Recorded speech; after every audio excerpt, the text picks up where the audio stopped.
Hi, I'm Stephanie. I'm the Community Resource Coordinator. I think we're recording. Yes. With Denton County Friends of the Family, and we are discussing becoming a SAT volunteer. I have with me one of our SAT coordinators, our Prevention Education Awareness Program Director, and then 3 SAT volunteers. So, Hillary, if you could introduce yourself.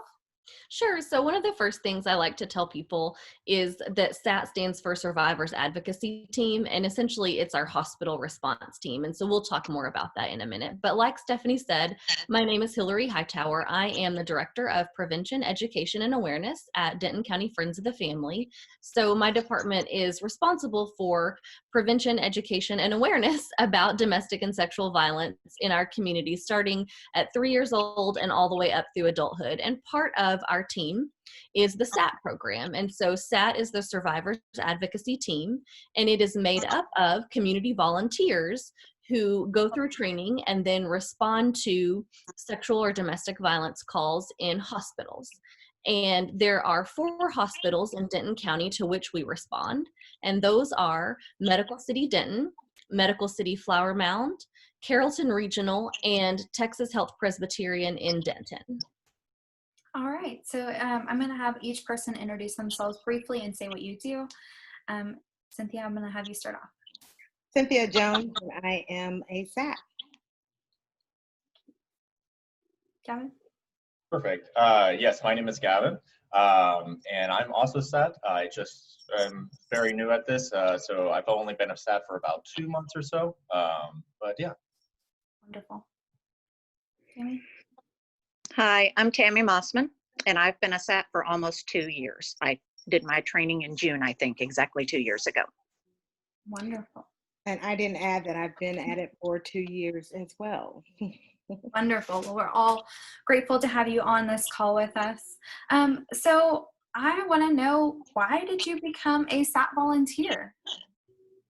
I chose to become a SAT volunteer because I wanted to make a difference for survivors when they are needing support and encouragement to keep going. So I thought becoming an advocate, a SAT, would be a great way to be on support. Wonderful. I became a SAT volunteer because I am looking to go into medical school after about 2 years from now. I'm about a year away from my undergrad, and I think it's really important as a medical health professional to incorporate the perspectives of others you never really had to think about before, the problems of others. So this is something I've never really had to think about, luckily, sexual violence or domestic violence. And so I'm looking to incorporate that into my perspective and just become a better person in general. Wonderful. Thank you. I wanted to just do something, anything, to help ease anyone's pain while they're sitting there waiting for their exam, and make them aware of resources and just be a comforting presence. And especially if they're there without any family members or friends, a lot of people, you walk in the room and they're sitting there alone, and they may have already been there an hour or two, just sitting there alone. And so it was important to me once I saw this opportunity to go, okay, I can do that. And it's very rewarding, even though it's often very sad. Yeah. Wonderful. Thank you both, all 3 of you, really, for making that decision to be volunteers with our SAT program. Really appreciate that. So what is the process like to become a SAT volunteer? So I can answer part of that question, and then I know that you'll be able to answer the other part. But in order to be a volunteer of any kind at our agency, the first part is application.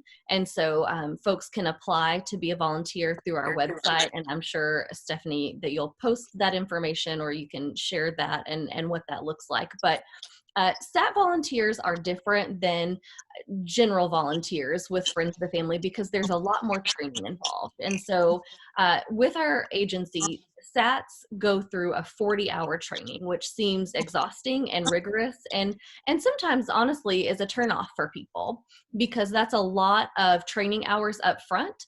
But when you think about what a SAT does, which is sitting chairside or bedside with someone in the emergency room who has just been assaulted, we don't want to send someone in a couple of hours of training. So sorry. We were having feedback and I'm trying to mute everybody except for you. So sorry. Oh no. Okay, now you're unmuted.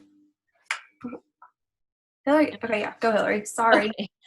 We would not want to send someone into that process with only a couple of hours training. And the grant that funds our SAT program is the one that specifies that folks need to have 40 hours of training, and at least 30 hours of that has to be in classroom training. And so it can't be just watch a couple of videos and we'll send you on your way, but it has to be in-person training. And I imagine that Cynthia, Gavin, and Tammy could speak to, even though that process was a little bit grueling up front, that perhaps they felt more prepared having gone through that than they would have if we had just thrown them into the deep end of taking a call. And so the process goes application with Stephanie, and then Stephanie sort of sorts people and gives people to us, and then we offer typically 3 SAT trainings per year, usually one in the spring, one in the summer, and one sometime in the fall. And folks go through those. We also, I will say, and Cynthia had this experience, but we will never turn someone away who wants to be a SAT volunteer, who cannot go through SAT training. We do try as much as we can to make exceptions. And if someone is willing to put in the time and be on call nights and weekends, which is typically when we need help the most, we will even do one-on-one trainings with them to get them up to speed. And so after the training, typically we have folks shadow a couple of calls of current SATs and then go on their own calls. And Gavin did not have the experience to really get to shadow any calls, because when he came on board, we needed people really quickly because COVID-19 was hitting. And so we had some reasons to pull some of our normal frontline SATs off of frontline, and we needed all the help we could get and all hands on deck. And so Gavin stepped up and helped us without shadowing calls. But typically you shadow 2 calls of either a current frontline SAT volunteer or an intern or a staff person before you take a call on your own. And then after that, the process is just that you start to sign up for being on call. Quick question. So you mentioned that there are 3 training dates. Do we know anything about the summer training date? So it was going to be at the beginning of June. At this time, we just really haven't been able to recruit enough folks to come through that training. And so my guess is, Stephanie, that it's going to be in July, or we may have people join the August New Workers Institute and then get them caught up to speed on the SAT part in another way. And then the next one is scheduled for September. Awesome. And to answer the question of how do you sign up to become a volunteer, at the very end of this video, we will be showing the screen to show you exactly how you can go onto our website and become a volunteer. I'm going to unmute everyone now, or I should be able to. There we go. So can somebody walk us through what it's like to take a SAT call? And I'll jump out there. You get a call. It could be 1 o'clock, 2 o'clock in the morning, or I've even had, like on Saturday, early afternoon, saying that you need to report to, and they give you the name of the hospital where you need to report to. They'll tell you then maybe what they have available, the name, first name, last name of the survivor that's going to be waiting for you. You'll get to the hospital. You'll just let them know that I'm with Denton County Friends of the Family. That's usually all I say in there. Glad to see you coming, and they'll take you right back to the room where the survivor is. And the awesome thing is I know you're going to address being scared. Just knowing your survivor is scared too, being in that situation, and that you're coming in to be on support. And so you share with them the resources, comfort them, let them know they did nothing to deserve this. And just, again, being on support, whatever they need, getting that information. If they have questions about the SANE nurse or the next steps of what's going to happen, just giving them that information as well. And then you can stay. I think there have been times I've stayed maybe 15, 20 minutes if they had someone that was with them. and they're kind of overwhelmed, and you see that they're overwhelmed, and so you don't want to just stay in the room with them if they're feeling some kind of way. And once you've given them all of the information, you can dismiss yourself, or you stayed, they didn't have anyone like Tammy referenced, and you stay through the same visit and just be on support until someone is able to come and be with them. Wonderful, thank you. And Stephanie, I wondered if I could jump in. So Cynthia mentioned you may get a call at 1 o'clock, 2 o'clock in the morning, or in the middle of the afternoon. And so one of the things that we try to do is allow volunteers to choose when they want to be on call. And so Cynthia is someone who those times are the times that work best for her. And we do typically ask for a certain amount of hours from each volunteer every month. But again, beggars can't be choosers. And so if there's 1 month where somebody is busy and they can only give us a certain amount of hours, smaller than the normal amount that they give, we would certainly take that. But we are on call 24 hours a day, 7 days a week for this. And so anytime someone is assaulted, be that domestic or sexual violence, we're on call and someone goes out, whether it is a frontline volunteer, an intern, or someone from my team or a staff person from my team. And that process comes through our crisis line office. And so when someone is assaulted in Denton County and they call 911 or they call the police, once the police arrive on that scene and recognize if there's not an immediate medical need to send them via ambulance to the hospital, the police will begin their police report. And in that process, they call our crisis line and they'll say like, hey, this is Officer so-and-so from such and such police department. We are about to be en route to Medical City Denton with a 35-year-old victim of sexual assault. Here is her name. Here is the case number, and here is my name, and here is my phone number. Can you please dispatch an advocate and the nurse?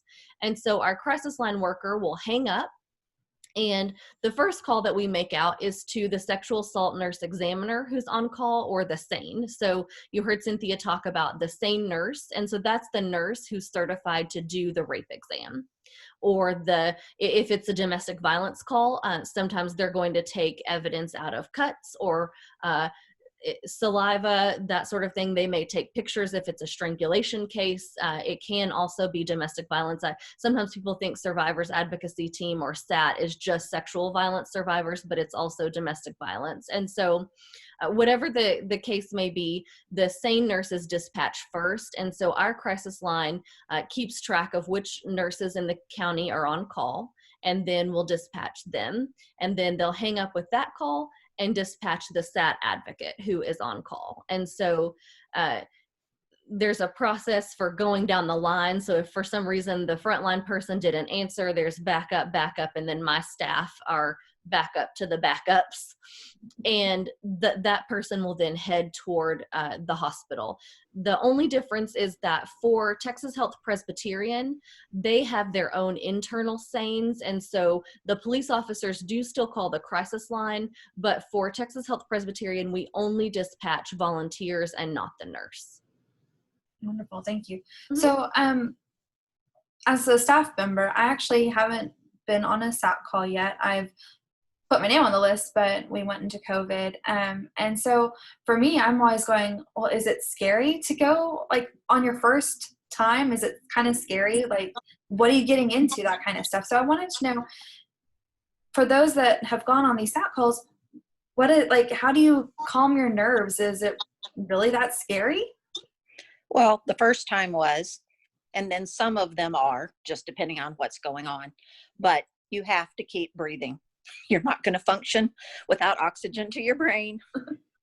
Your fight or flight response can ramp up with anxiety. So you have to breathe on your way to the hospital, and then walking slowly on your way in there, and, take a deep breath before you walk in the door, and smile. And remember to start talking slowly, because you're going to want to hurry up and spit all that information out, because that's what your nerves want you to do. I remember my first couple of calls, then later on I heard myself and I was like, oh, I spoke so fast that I wonder if they even understood half of what I said. So that was a learning thing for me. But the other thing that I do, I pray on my way to the hospital, and that really helps settle and calm me. And then I carry an essential oil roller bottle with calming oils, and I put that on before I walk in and take a deep breath. And then after I've done those things, I feel prepared to do my job. Awesome. Stephanie, I know you're moderating, but Gavin and Cynthia, do you have things to share about if calls were scary to you, or if you have some sort of calming technique that helps you as you're going and preparing to go into a call? I'm actually, Tammy kind of nailed it. The only thing I'm missing is essential oils. I'm gonna have to add that to my game. But I definitely pray and settle and know that I'm going in to help. And if to be useful, I can't go in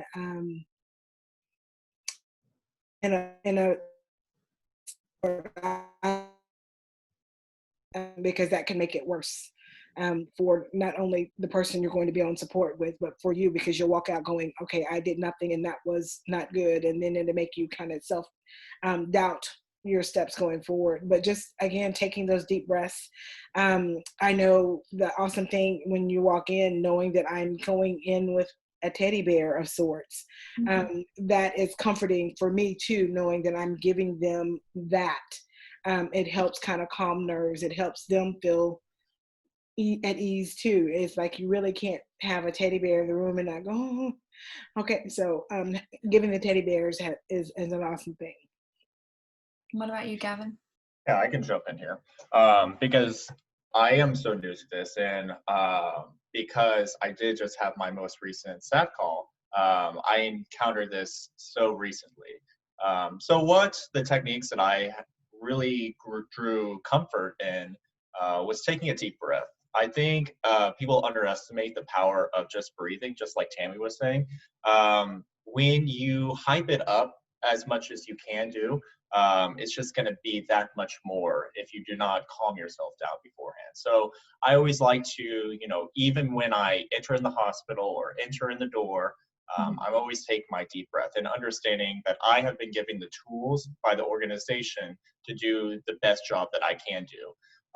The other thing that I do want to reiterate as far as calming my nerves would be just to listen to your victims or your survivors. They can tell you so much as well, or they may not want to talk at all, and that's completely fine as well. I think that's the biggest lesson that I could have taken away from my SAT training was you do not need to fix the situation. The situation right now, you just take it as is and you listen to these people who have undergone such a traumatic experience that you can't even understand because it's so personal just to them. And so just to listen to them, take a deep breath. Those nerves are going to naturally come. It would not be the work we do without those nerves. But understanding that you have been given the tools by the organization and you're just there for them at the end of the day. And the way you present yourself is going to be a reflection of our organization, and it's going to be, determine how much help you can really be to them. You can't really give them the tools. You can't really be there for them if you are all a mess by yourself, So I think that's really important as well. That's wonderful. Thank you. Stephanie, I like to think about it, for people who have flown on an airplane, they always give that example of the oxygen masks. If something happens and the oxygen masks come down because the cabin loses pressure, that you are to secure your own oxygen mask before you help secure those around you.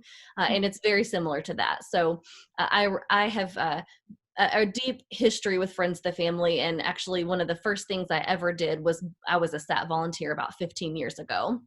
And so when I was driving to my first call, I kept thinking, what have I done? What have I gotten myself into? Am I going to panic in the room? And really for me, I wasn't afraid as much as I had a lot of anxiety around was whoever I was going to meet going to receive this information, or did they not want me in the room? And so I was just very anxious with a lot of racing thoughts on my way to that call. And so one of the things I remember the trainer talked about when I went through SAT training was to rest assured that it is likely that you have more information about resources than the survivor has, and to remember that. And so that is why you're there. You're not there to impress anyone. You're not there to make friends. You're there to give support and to give information. And it is highly likely that you have more information than they have. And so you are just there to give that and to be a listening ear. And I also want to say that you notice that Cynthia, Tammy, and Gavin all sort of had different yet similar techniques for themselves, and all of those related to grounding but are personal to them. And so even though Tammy and Cynthia both talked about praying and prayer and religious experiences, that those are unique to them, and Gavin's was more about like sort of the physiological part of his senses getting grounded in that way. And so everyone has their own way of preparing for a call, and those personal things that we do on the way to the call are not things that we often bring into the room. Now, we may bring the calm and the peace into the room, but part of being a SAT is that personal things or opinions that we have about stuff really have to be checked at the door. And that includes like getting really mad that someone has been assaulted. We can't step into the room and be a rage monster wanting to, be a vigilante and go find whoever did this, even if that may be something that we're feeling, right? And so whatever those personal things are, we often have to sort of check those at the door as we step into that professional place. But those are the things that keep us personally grounded and are the reason that we do what we do. I heard one of my best friends one time said, "Oh, SATs are like first responders for the soul." And I thought that was a really interesting way to talk about about being a SAT, or what Friends of the Family does. But it is each SAT probably has their own thing that they do in the process of going to a call. And I think the fear is lessened by exactly what Gavin said, knowing that you have the tools, you've been trained to do this, and that the person you're going to help is not there to judge you. They're not there to have any kind of criticism of what you do. They are in most likely one of the most horrible times of their life, and they just need help. Awesome. Thank you so much for all of your examples and experience. I think that can be one of the things that really can hold people back from wanting to become SAT volunteers, is that initial fear. So thank you for talking about that. That's really, I think, important to talk about. So what I would love to hear, what is a positive experience you have had on a SAT call? Going off of, you've calmed yourself, you've walked in the door. What is something that is a positive experience? And one or two of you are welcome to explain. I'd love to hear a short story of a positive experience you've had as a SAT volunteer. I'm jumping out there first. A positive experience I had. Walked in, the survivor was, you could tell she was truly traumatized. And by the end of our experience together, she was asking, "How can I get in touch with you again?" I was like, okay, then I nailed it. I got it right. That she was supported enough to be able to get what she needed in that moment, to think about beyond her time at the hospital. And that was a good experience. Wonderful. Thank you. Some of my favorite good experiences have been when it was more than just survivor right there, when there was a family member or a friend right there, and then they could come out with me in the hall and ask me a question, and I could sort of comfort them or tell them, "Oh, you just did a great job. Just keep doing what you're doing," holding their hand. And if she wants to talk, she will. Or if he doesn't want to talk, he won't. And just feeling like my presence there mattered to more than just one person is extremely rewarding for me. And then the fact that just about everybody hugs me. I like hugs. Yeah. Yeah, and then so I haven't been on many stat calls. I think I'm on 3 right now. I've been on 3 so far. But my very first one was very jarring because I got the call. And it was a teenager, and it was Spanish speaking. So very much going into this feeling like, you know, I have my nerves going for me. But by the end of it, it turned out really well. She actually thanked me by the end of it, and she said I did a really great job of explaining just what we have to offer. So that really gave me comfort that, you know, if I can handle this my first time, it's just going to be great from here on forth. Wonderful, thank you. So, do you have to be a counselor to be a SAT volunteer? No. And I'll let them speak to that too. But I think lots of people think, oh my gosh, I have to have this super high, fully trained skill level to be able to do this. And that is not true. The majority of our SATs do not have counseling training and are not counselors. Yeah, just to go off of what Hillary was saying, because I understand that Cynthia and Tammy actually do counsel. But I am, so I am in my last year of my biology with a minor in chemistry going into medical school. No kind of background in this kind of work before. But I thought it was really important to get involved in it, and that's why. So I don't have any kind of background in counseling. But like I said, going through the training that SAT was talking about, the 40 hours of that really helped me prepare to where I felt like I could handle anything at that point. Well, not anything, but you know what I mean. Yeah. Awesome. Okay. So what if we have somebody who's interested in becoming a SAT volunteer, but they are working on getting their counseling licensure hours? Could being a SAT volunteer go towards that time that they might need to get their licensure for becoming a counselor if need be? They absolutely can, Stephanie. And we have currently a couple of SATs who are working on their LPC, and those hours are counting toward that. They also count toward social work hours or sometimes LMFT hours. And so that is something that absolutely folks can do. And of course, we just ask that they, you know, they track their own. And when they go on a call, they report that to their licensure hours. Awesome. Thank you. So what is it, Cynthia, Gavin, and Tammy, what is it that you would like anyone who is interested in becoming a volunteer, a SAT volunteer, to know about being a SAT volunteer? You can do it. Yeah, you got this. If you have the interest, something is calling you to be on support. So be on support. Yes. And if you want to just help and sit and serve people, you're going to be well prepared before you go in there. And you're going to be matched up with a hopefully experienced SAT. I got a kind of a new one. Cynthia got me when I was new, but so we kind of learned together a little bit. But you will have the opportunity, if you're not comfortable after 1 or 2 times, to shadow another call and to ask questions and to get that input from whichever SAT member you shadow, so that you see it from different perspectives than you may have seen during your training.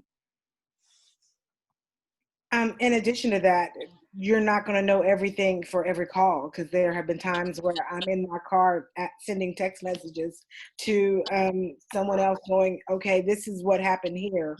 Can you take a call or any of those things? And just knowing that there's someone else out there that will be on support for you and help you debrief even going in is good too. Awesome. I think it's important for anyone who would have any kind of interest in this work. I didn't necessarily have any kind of predisposition to this or any kind of background in this, but I think that it's really important for people to know anyone can do this. If you have, just like Tammy and Cynthia were saying, that I had no kind of background into this, I just thought that these are problems I've never had to encounter before.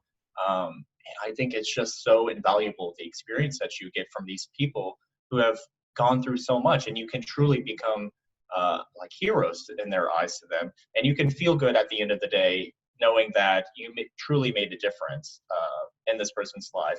And it won't be that for everyone by any means, but just being there and being present for them, that's just an experience it's so hard to replace. So. And I think I would echo one of the things that Cynthia talked about is that even though you may be going on a call by yourself, you're never alone with that. And so as a frontline stat volunteer, there is always a staff person on call behind you, and you can text that person or call that person if you have any questions. We also have a SAT coordinator who helps work on the schedule and is available to the SATs. And I'm the director of that person right now. That position is vacant, but so it's me at the moment, but when that position is filled, the SAT coordinator is available to any SAT who might need something. But sometimes it's just a matter of like, oh, I have a question I'm not really sure about, or this person may need shelter, and the SAT needs to call back to the crisis line and talk to the crisis line person on staff, which I know has happened. And Gavin sort of got dunked in right at the time that COVID-19 hit in our community. And on his last call, went to the hospital. He had been there, I think, the day before, and then showed up for a SAT call. And they were like, nope, you are not an essential volunteer and you cannot come in here. And so he had to call me and be like, what do I do? But I think called the crisis line first, and they weren't sure, and so got to me, and that happens sometimes. You may have to call around and be like, someone help me, and that is what we're there for. Wonderful. Thank you. Okay, so I'm going to show a little bit of what goes into a SAT bag. Y'all talked about the stuffed animals, and so I do have that. So we have stuffed animals of any sort, and these are given to, I believe, anyone who is a survivor or victim of domestic violence or sexual assault, correct? Yes, Stephanie, they are. We typically, each SAT typically carries 2 stuffed animals in each bag to allow the victim to choose. And that is so important because often up until the point that we arrive, their choices have been taken away from them or made for them. And so allowing them to choose which stuffed animal they want is the first step in regaining some control. So this is my own personal duffel bag, but then I have it filled with the items. And so I do have another stuffed animal in here, as you can see, Teddy.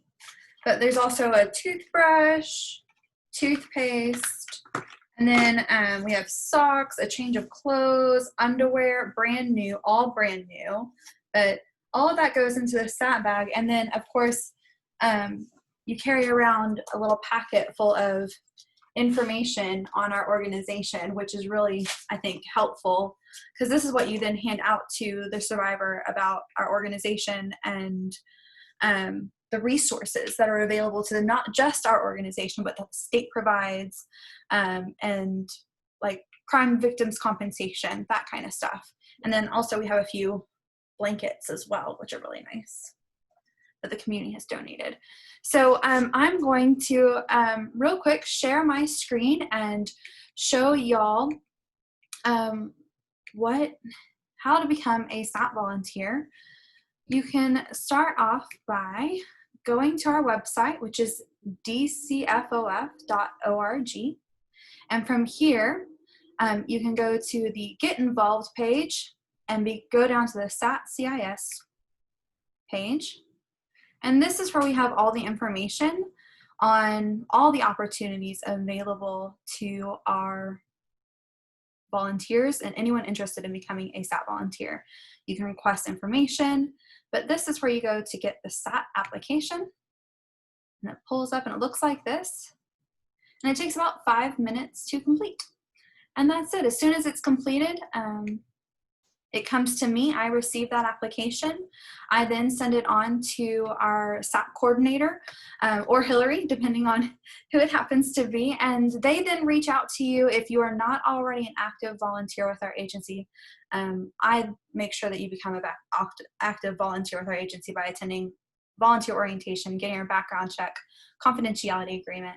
And then the SAT coordinator gets in contact with you to set up time for you to join us for training, or if we need to do a one-on-one training with you, they schedule that as well.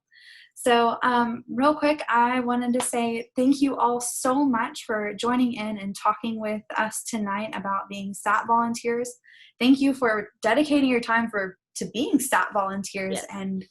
And being on our front lines for that. I know with COVID, we have had to stop that, but hopefully soon we will be able to pick that right back up. And I am grateful for you all to share your information, your experiences, and hopefully alleviate any fears or questions that anyone might have, and so that they can become a SAT volunteer. Yes, thank all three of you for not just joining this Zoom call, but for the work that you do as frontline SATs. I am completely forever grateful. Mm-hmm. All right. Well, thank you all so much. I'm going to stop the recording now.